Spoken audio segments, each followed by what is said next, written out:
जय यीशु। पुनः मैं आप लोगों का स्वागत करता हूं प्रभु यीशु मसीह के नाम से।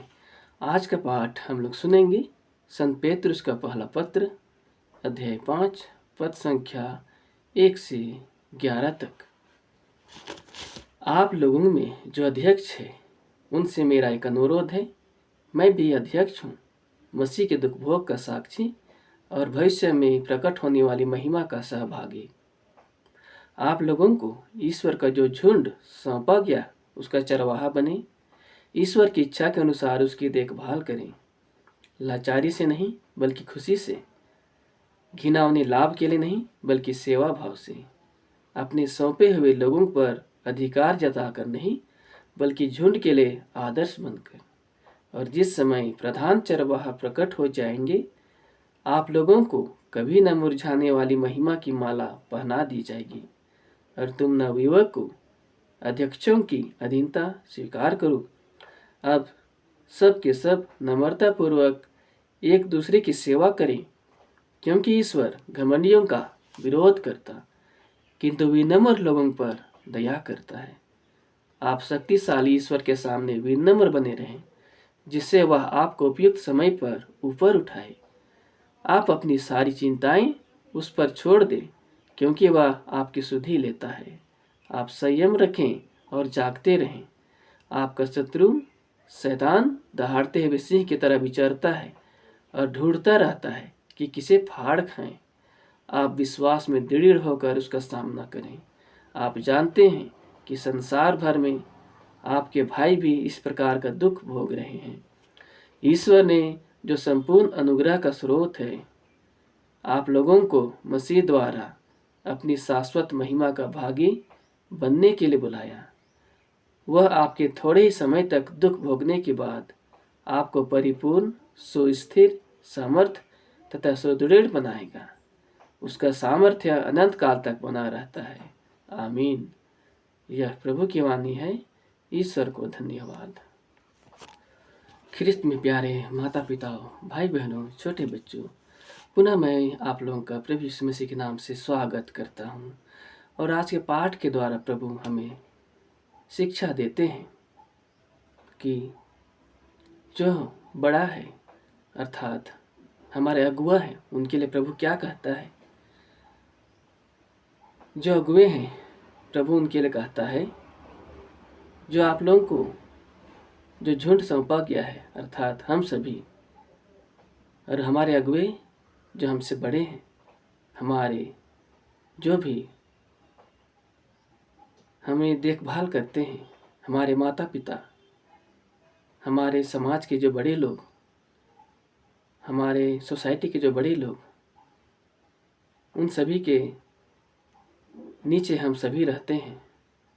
तो उन सभी लोगों के लिए प्रभु कहता है, आप लोगों को ईश्वर का जो झुंड सौंपा गया है उसका चरवाहा बने, ईश्वर की इच्छा के अनुसार उसकी देखभाल करें, लाचारी से नहीं बल्कि खुशी से, घिनौने लाभ के लिए नहीं बल्कि सेवा भाव से, अपने सौंपे हुए लोगों पर अधिकार जताकर नहीं बल्कि झुंड के लिए आदर्श बनकर। अर्थात जो कोई भी अगुआ है उनके नीचे हम सभी हैं। उन अगुओं के लिए प्रभु कहता है कि आप लोग अपने कार्य को ईमानदारी पूर्वक करें, किसी लाभ के लिए नहीं बल्कि उस कार्य को सेवा भाव से करें। अर्थात प्रभु कहते हैं, तुम जो कुछ भी कार्य करते हो उसे पूरे मन और शिद्दत से करो, जैसे कि तुम अपने प्रभु परमेश्वर के लिए कर रहे हो, अपने सौंपे हुए लोगों पर अधिकार जताकर नहीं बल्कि झुंड के लिए आदर्श बनकर। और जिस समय प्रधान चरवाहा प्रकट हो जाएंगे, आप लोगों को कभी न मुरझाने वाली महिमा की माला पहना दी जाएगी। अर्थात जिस समय प्रभु यीशु मसीह प्रकट होंगे, प्रधान चरवाहा मतलब प्रभु यीशु मसीह जब इस धरती संसार में पुनः आएंगे, तब उन लोगों को जिन्होंने अपने से नीचे लोगों का सेवा किया, पूरी ईमानदारी से, किसी लाभ के लिए नहीं बल्कि सेवा भाव से सेवा किया, प्रभु उन्हें उपहार देंगे, कभी न मुरझाने वाली माला पहना देंगे। अर्थात जब हमें स्वर्ग राज की प्राप्ति होगी, वह खुशी अनंत खुशी होगी। उस खुशी के सामने इस धरती संसार का खुशी कुछ भी नहीं है।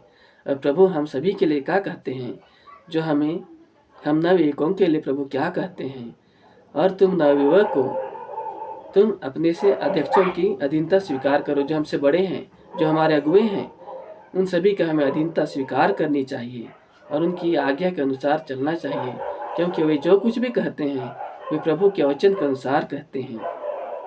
आप सब के सब नम्रता पूर्वक एक दूसरे की सेवा करें, क्योंकि ईश्वर घमंडियों का विरोध करता किंतु विनम्र लोगों पर दया करता है।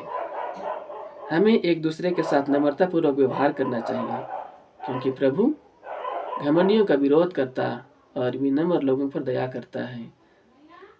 वचन कहता है कि सारे पाप की शुरुआत घमंड से होती है। इसलिए प्यारे भाई बहनों, हमें किसी बात का घमंड नहीं करना चाहिए, ना ही रुपया पैसा धन दौलत अपनी सुंदरता किसी भी चीज़ का घमंड नहीं करना चाहिए। हमें घमंड होना चाहिए इसलिए कि हम प्रभु को जानते हैं और प्रभु से प्रेम रखते हैं और प्रभु के वचन के अनुसार चलते हैं। इस बात का हमें घमंड होना चाहिए। आप प्रभु कहते हैं आप शक्तिशाली ईश्वर के सामने विनम्र बने रहें। विनम्र हमें ईश्वर के सामने बनना है और एक दूसरे के प्रति भी हमें विनम्र होना चाहिए, ताकि हमें प्रभु उचित समय पर ऊपर उठाए, जिससे वह आपको उपयुक्त समय पर ऊपर उठाए। अर्थात हमें नम्र बनना चाहिए, जिस तरह से हमारे प्रभु यीशु मसीह नम्र थे। वे जन्म से लेकर अपनी शारीरिक मृत्यु तक नम्र रहे और उन्होंने अपने आप को उस महानता से अपने आप को शून्य बना दिया, अर्थात उन्होंने अपने आप को नम्र बना दिया। आप अपनी सारी चिंताएं उस पर छोड़ दें, क्योंकि वो आपकी सुधि लेता है।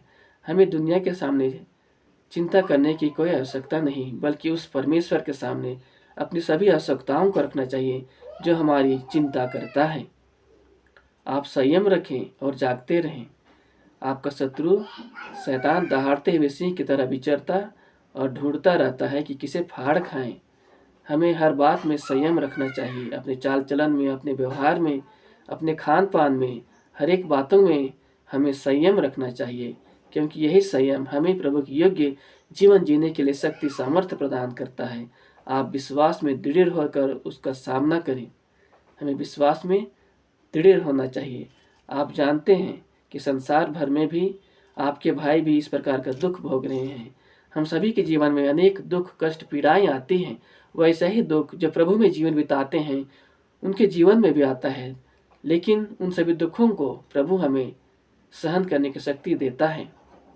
धर्मी के, क्योंकि वचन कहता है धर्मी के जीवन में विपत्तियां तो आती हैं, लेकिन उन विपत्तियों का सामना करने में या उन विपत्तियों से प्रभु हमें बचाने में समर्थ है।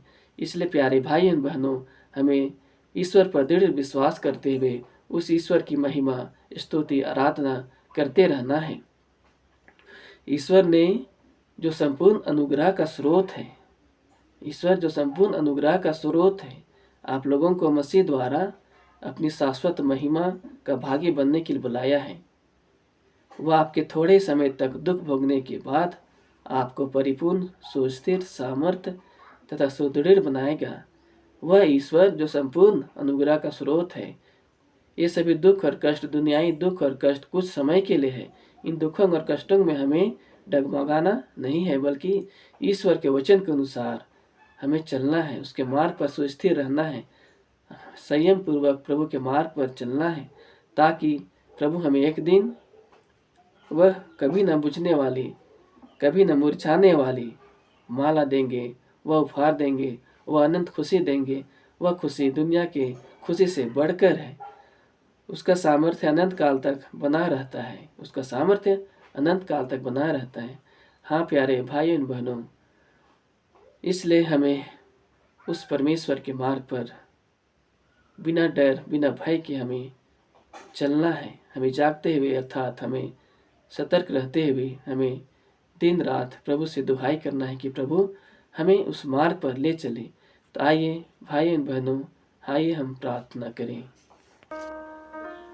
हे सर्वशक्तिमान परमेश्वर, पुनः प्रभु इस समय के लिए धन्यवाद करता हूँ। हे परमेश्वर, हमें नए जीवन देने वाले परमेश्वर, हर घड़ी हर क्षण हमें संभालने वाले परमेश्वर, मैं तेरी स्तुति करता हूँ।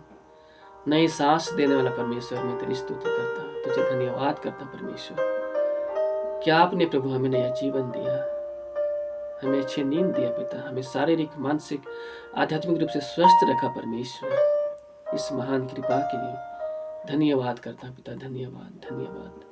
प्रभु तेरी महिमा हो, प्रभु तेरी स्तुति हो, तुझे धन्यवाद, तेरी आराधना हो पिता, पुत्र पवित्र आत्मा परमेश्वर। धन्यवाद धन्यवाद धन्यवाद प्रभु।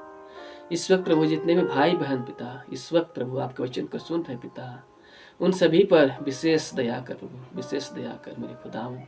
जो कोई भी प्रभु आपके वचन को सुने पिता, उन वचन के अनुसार उन्हें जीवन जीने के लिए शक्ति सामर्थ्य प्रदान कर पिता, कि वे आपके वचन पर प्रभु दृढ़ विश्वास कर सके पिता, वे शैतान का छल परपंच को समझ सके पिता, और आपके वचन के अनुसार जीवन व्यतीत करने पाए मेरे परमेश्वर।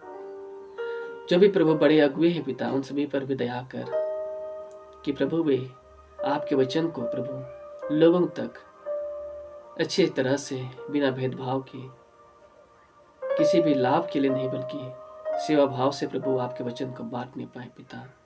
हम सभी लोगों के लिए प्रभु, जो हम उनके अधीन रहते हैं पिता, हमें उनके अधीन रहने के लिए प्रभु, आपके वचन के अनुसार अधीन रहने के लिए पिता सामर्थ्य प्रदान कर मेरे खुदावन, सामर्थ्य प्रदान कर कि हम आपके वचन के अनुसार हम जीवन जी सकें। हमें आत्म संयम का मनोभाव दे परमेश्वर, कि हम जो कुछ भी करें प्रभु आपकी महिमा के लिए करें। हाँ मेरे परमेश्वर, सब कुछ दिया हुआ प्रभु आपका वरदान है मेरे खुदावन। हे सर्वशक्तिमान परमेश्वर, दया कर, दया कर। जितने भी लोग प्रभु इस प्रार्थना को इस वक्त सुन रहे परमेश्वर, उनके परिवार पर विशेष आशीष और कृपा दे मेरे खुदावन, कि वे प्रभु आपके वचन का जो कोई भी सम्मान करते हैं पिता, वो आपका सम्मान करते हैं। जो कोई भी प्रभु आपका वचन को बांटता है पिता, वह वचन उसका नहीं, लेकिन प्रभु वो वचन आपका है मेरे खुदावन। उन वचनों का सम्मान करना हर मनुष्य का प्रथम कर्तव्य है। हे मेरे परमेश्वर, जो कोई भी इन वचनों का सम्मान करते हैं खुदावन, वह आपका सम्मान करते हैं। उन सभी पर दया दृष्टि बरसा। जो कोई भी प्रभु आपके वचन के अनुसार सुनते हैं लेकिन उनका सम्मान नहीं करते, उन पर भी दया करने वाला परमेश्वर तू है। उनके मन और आत्मा को स्थिर कर, पवित्र कर, उनके विचारों को शुद्ध कर, पवित्र कर प्रभु, ताकि वे भी प्रभु आपके वचन के अनुसार सुदृढ़ बने रहें और शैतान के हर छल परपंच को प्रभु समझ सकें। हे मेरे परमेश्वर, आज के सुंदर दिन के लिए पुनः धन्यवाद देते हुए प्रार्थना प्रभु यीशु मसीह आपके पवित्र नाम से मैं चढ़ाता हूँ, आमीन। प्रभु आप लोगों को आशीर्वाद दे, प्रभु अपने वचनों के अनुसार जीवन जीने के लिए प्रभु आप सभी को शक्ति सामर्थ्य प्रदान करें। प्रभु यीशु मसीह की आशीष और कृपा आप सभी के जीवन में, आप सभी के परिवार में बनी रहे, आमीन।